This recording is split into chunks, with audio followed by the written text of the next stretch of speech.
Survivors of home burglaries, did you recognize the burglar?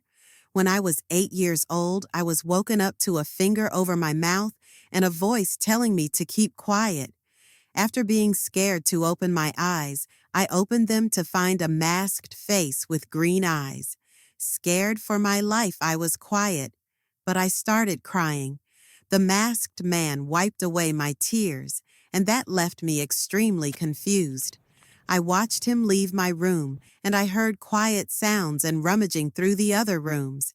After about 5 minutes or so, he came back with a full backpack, said shh, telling me to keep quiet, and climbed out my window. The next morning, my mother didn't even notice that she had been robbed, but she kept making comments that some silverware was missing, and she was having trouble finding some jewelry, and instead accused me of taking it. She ended up hitting me because she wouldn't believe me when I told her that I didn't take anything.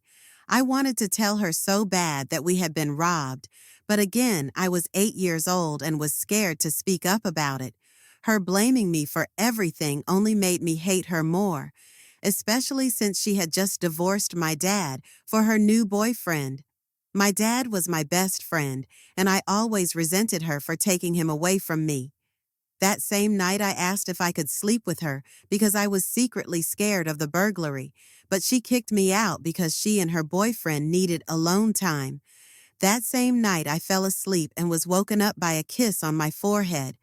I thought it was my mom, but it was the burglar. When he saw me wake up, he started to walk away, but I grabbed his hand and I immediately knew who it was. "Dad?" I asked him. My suspicions were correct and he took off his mask. He said, "How are you, sweetie?" I made him stay and talk to me that night. We got in my bed and I asked him why he was stealing. He essentially told me that the divorce was rough on him and that my mom had an expensive lawyer who took everything from him. He told me he was struggling and he was just taking what was rightfully his.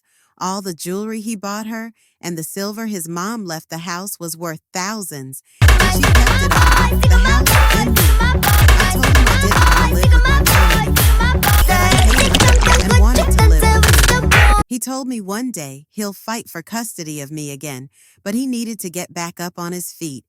He kissed me goodnight, put his mask on, and said that he would see me again.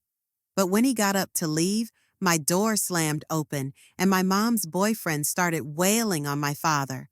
I cried for him to stop and told him that was my dad, but he wouldn't listen. He had been drinking. I called 911, and by the time paramedics arrived, my father was in bad shape. His eyes were glued shut, and he was only breathing out of one nostril. In the hospital, my father was handcuffed and sentenced to 15 years with no parole for endangering me and breaking and entering. Since then, I stopped talking to my mom and her boyfriend, and I only went to school and worked, so I didn't have to depend on them. Right now, I'm saving up for a car so I can visit my father in prison.